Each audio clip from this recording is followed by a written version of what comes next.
And hello everybody, welcome back to the channel guys, I hope you're all well. Before we do get into today's video, as always, please do smash that like button and subscribe to the channel for daily Rangers content. Guys, it's the international break now, yes, 2 weeks, no Rangers, of course we've got 2 weeks, a break if you like. As I said, as a fan's perspective, I hate the international break. I'm not going to keep repeating myself, I say it every single time, but from a sort of player's perspective, obviously with 7 games in now under the sort of Clement regime, 6 wins, 1 draw, following the win against Livingston there at the weekend, and probably now due to our sort of injuries a little bit as well, it's probably come at the right time. Let some players come back, let the other players that are returning get their fitness levels up, and then of course more importantly let Clement get some more ideas across to the players that aren't going to be involved on international duty, because we have got a real intense period of games coming up following that break. It's the last international break of this year.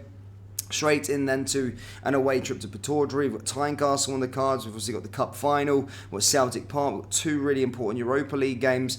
And then, of course, you know what the festive fixtures are like. They're pretty much, they're so intense, playing literally every 3 days. So it is important that Clement gets some time with the players on the park. He's probably not had that much time with the players on the park due to playing sort of 2 games a week, Sunday, Thursday, Sunday, Thursday.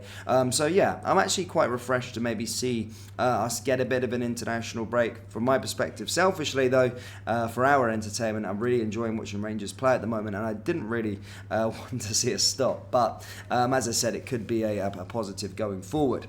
Now in today's video guys, we're going to be discussing something as well. It's usually after every single game I'm coming on here, and afterwards we're going to be going through the sort of the game and why Rangers fans aren't happy and what the reason is. Don't worry, a little spoiler alert, isn't to do with our performances, it's not to do with our players, but the sort of authorities.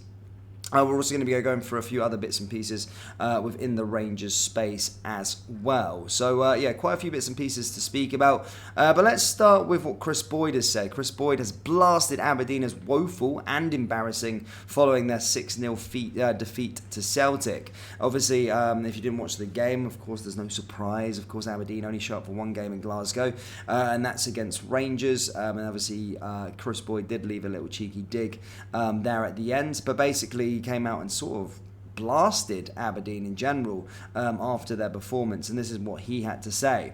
After that, you're 3-0 down, just see the game out. He commented on Celtic's third afternoon. Take your 3-0 because you've been woeful. This was Aberdeen all day long. This is wow. David Turnbull will be happy with the strike, obviously, but Kellos Roos, what an afternoon to forget for him. He's got to do better. He's got to move his feet and get across and save that. The ball bounces about 5 times before it goes into the net. If you're a goalkeeper, you've got to make your mind up and go. Really poor goalkeeping once again. That was Aberdeen all day. We had 5 or 6 pitch invaders and they covered more distance than the Aberdeen probably. What a ball in that is. The one thing about O is he always picks up a position in the box where he can go in and do something. That's not easy to do, the outside of your foot. What a ball from Palmer, but the defending again. He continued, on 92 minutes you're 3-0 down, get back on the bus and get back up the road at 3-0. You then in the end up losing another 3 goals inside 7 minutes, and now it's 6. It's embarrassing. We speak about Aberdeen's record off the back of a European football. If you say you're a big club, you have to perform in Europe, you have to find a way to do it. You can speak about the squad might not be of that level, but there were a few changes out there today. There weren't a few changes against Kilmarnock, and they were arguably as bad as they were today. You can look at the fixtures. I'm sure Barry will have absolutely no problem in getting them up for the next game. That for sure, because Rangers are in town. Fact, it's true. For me, that's a sad indicament of the players. So yeah, Chris Boyd sort of having a blast at the Aberdeen players. I didn't actually watch the game, to be perfectly honest, but following his rant, I can imagine, and I've watched enough Aberdeen and Celtic games to know that Aberdeen don't get themselves up for that game. But look, we've got, after the international break, we'll be playing against them. It's that big game of the season, and that's something that we need to be making sure that we're prepared for, because we have struggled in years gone by against Aberdeen, but it is what it is, and we move on from it. But yeah, interesting.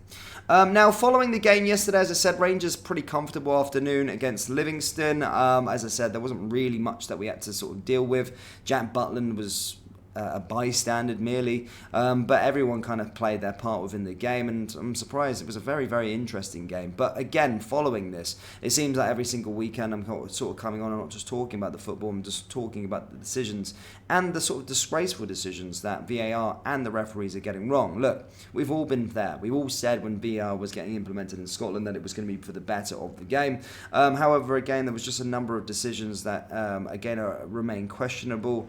And, you know, people will probably go, Dan, why do you care? We won the game. And that's right. But, you know, I'm usually coming out and vocalising and holding the officials to account, even when we lose. Because even when we win, because when we lose, you know, everyone's going to go, you're just moaning because you lost. No, we won the game, but still some really, really disgraceful decisions throughout that match.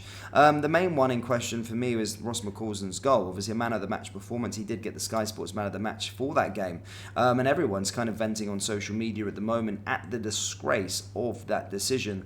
Then it was chalked off. I think there was a foul in the build-up, apparently. Obviously, the ball was pinging around in the sort of box, and he gave the foul on, I think, Seema. Seema apparently fouled him. I don't know how that is a foul. I've watched it back multiple times.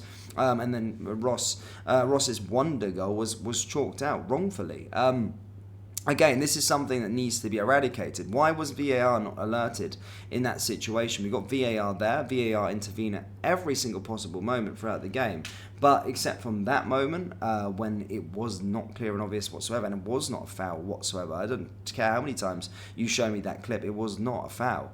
And again, another disallowed goal. And as I said, yes, we won the game. Yes, we got the 3 points. But we still need to hold these people accountable, because there is going to be days where those decisions, that one goal could be the difference to us dropping points. And when we're sort of playing catch up at this moment in time, we need to make sure that we can't have any slip up. So for another frustrating performance from the officials. Again, I'd probably hold my hands up as well. It maybe did even itself out ever so slightly.